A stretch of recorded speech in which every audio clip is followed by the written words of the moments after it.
Lição número 982. Bismillahirrahmanirrahim. Alhamdulillahi wahdah. Wassalatu wassalamu ala man la nabiyya ba'dah. Amma ba'd.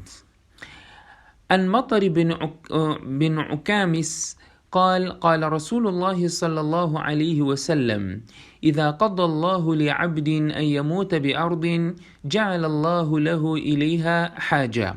عن سعد بن أبي وقاص رضي الله عنه قال رسول الله صلى الله عليه وسلم: من سعادة ابن آدم رضاه بما قضى الله له، ومن شقاوة ابن آدم تركه استخارة الله، ومن شقاوة ابن آدم سخطه بما قضى الله له.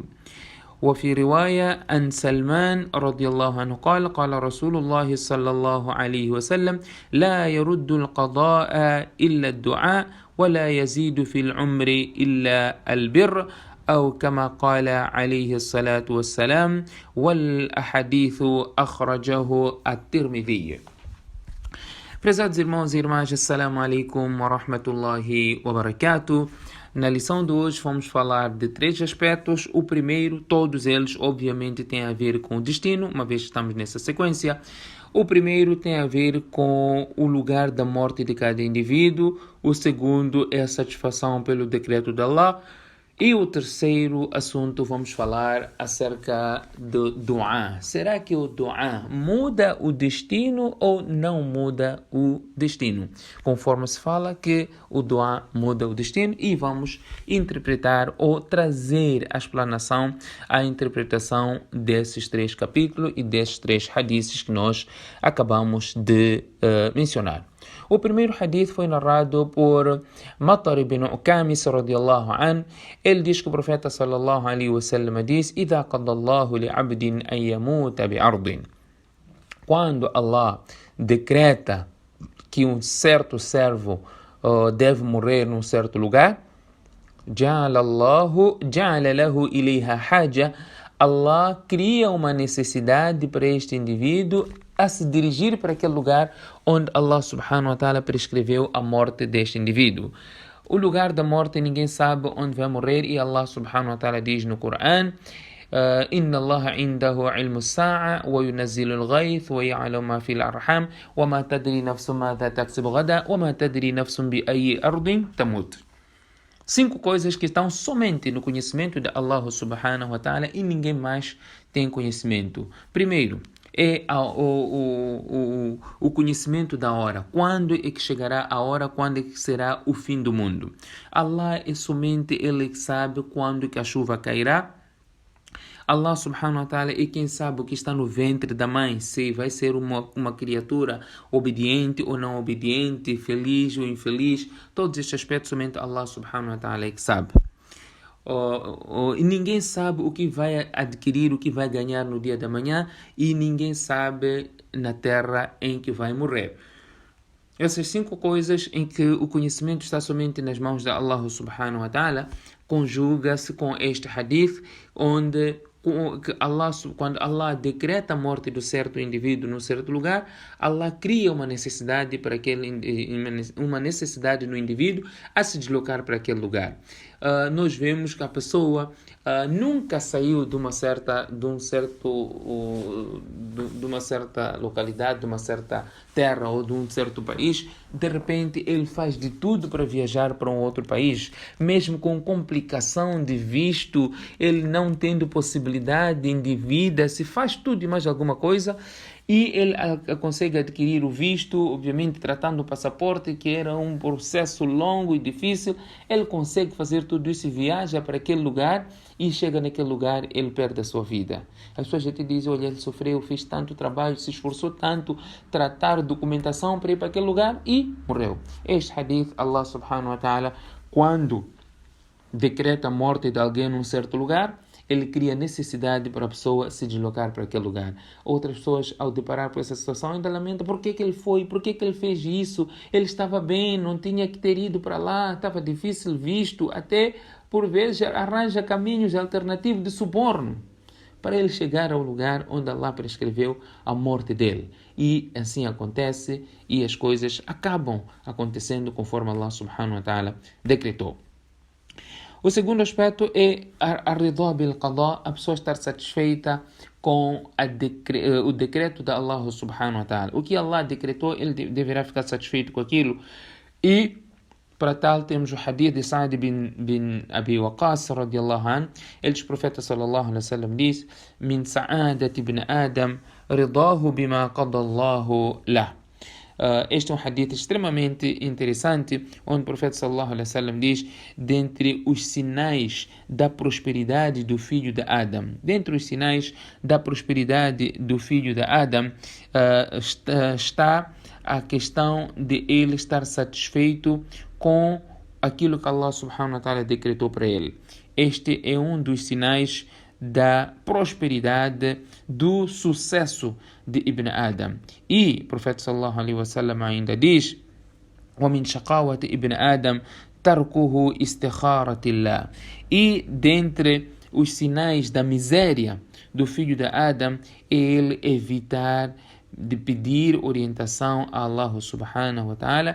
E o profeta sallallahu alaihi wasallam ainda diz, dentre os sinais ainda da miséria do filho de Adam, é sakhatuhu bima qadallahu la, ele ficar triste, ficar zangado, ficar com raiva daquilo que Allah subhanahu wa ta'ala decretou para ele. Essa raiva vai levar para onde? Essa zanga vai levar para onde? Portanto, de nada adianta. Portanto, este é um dos sinais da miséria do filho de Adam.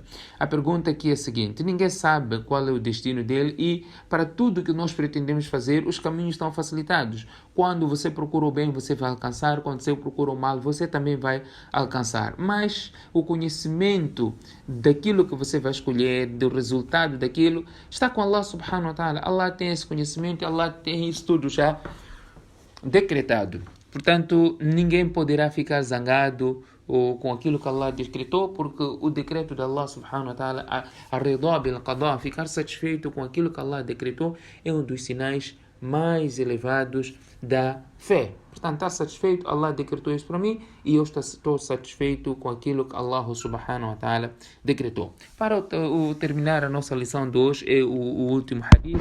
Qual é este hadith? La yaruddu ad-du'a, la yaruddu al-qada illa ad-du'a, wa la yazidu fil umri illa al-birru. O profeta sallallahu alaihi wasallam diz: la yaruddu al-qada illa ad-du'a.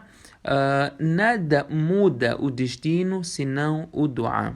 E nada aumenta no tempo de vida do indivíduo senão as boas ações. A pessoa pratica o bem, junta laços familiares, isso faz com que ele tenha longevidade, ele vive mais tempo, assim como a primeira parte do hadith: وَلَا يَرُدُّ الْقَضَاء. Nada muda o destino senão o du'a.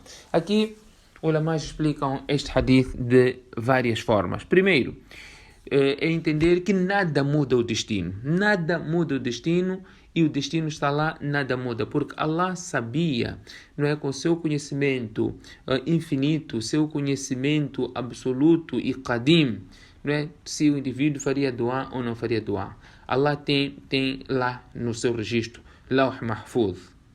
Outros explicam que al-qadru qadrain. Existem dois tipos de destino. Um é aquilo que está lá com Allah, no Lawh Mahfuz, wa indahu ilmul kitab. Allah tem com ele o conhecimento no livro, no registro.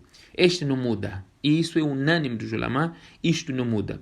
E o outro destino é aquele que o anjo vem fazer o registro quando o feto ainda no ventre da mãe, nos 4 meses, onde o anjo escreve a sua vida, o risco, se ele vai ser felizardo ou não, todos estes aspectos. Portanto, este destino, os ulama explicam que este que está lá escrito poderá mudar. O anjo pode ter alguma coisa escrita ou pode escrever alguma coisa, e a posterior aquilo poderá ser alterada, mas aquela escrita poderá ser alterada, mas aquilo que está com Allah lá não altera. Portanto, Allah sabia se este faria dua.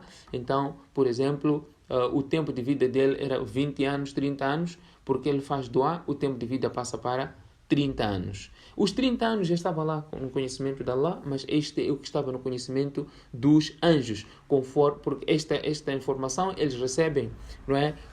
No Laylatul Qadr tem esse registro todo, portanto, Allah sabia, mas esta é a outra parte, conforme outros alims já te explicam, taqdir, mu'allaq e mubram, não é? Também que acaba dando no mesmo resultado. A pessoa ia fazer bem ou não, Allah subhanahu wa ta'ala sabia e está lá no registro com os anjos e o registro diante de Allah subhanahu wa ta'ala. E os outros ainda explicam o hadith لا يرد القضاء إلا الدعاء. Se existisse algo que pudesse mudar o destino, essa coisa seria o dua. Outros explicam desta maneira, porque nada muda o que está com Allah subhanahu wa ta'ala, aquilo que Allah subhanahu wa ta'ala decretou é aquilo que vai acontecer, mas os ulama explicam aqui dessas duas formas, conforme acabei aqui de demonstrar ou explanar, que Allah tem o seu registro com ele, que não muda nada, altera naquilo, e os anjos recebem outro, não é, que fazem aqui o registro daquilo que vai ser aquele bebê ainda, aquele feto que ainda está no ventre, o que ele vai ser, aquilo muda, porque Allah diz no Corão, يَمْحُ اللَّهُ مَا يَشَاءُ وَيُثْبِتُ. Algumas coisas Allah apaga e outras ele mantém. Aqui mantém aquilo que está com ele na sua posse, e aquilo que pode ser apagado, poderá ser trocado, é aquilo que está no registro dos anjos. Portanto, essa é a explanação desses 3 capítulos, destes 3 hadiths que nós transformamos em 3 capítulos. Que Allah subhanahu wa ta'ala conceda-nos melhor compreensão e que Allah faça com que a nossa crença seja exatamente aquilo que o profeta sallallahu alaihi wasallam recomendou-nos. Subhanakallahumma bihamdik, nashhadu an la ilaha illa ant, nastaghfiruka wa natubu ilayk.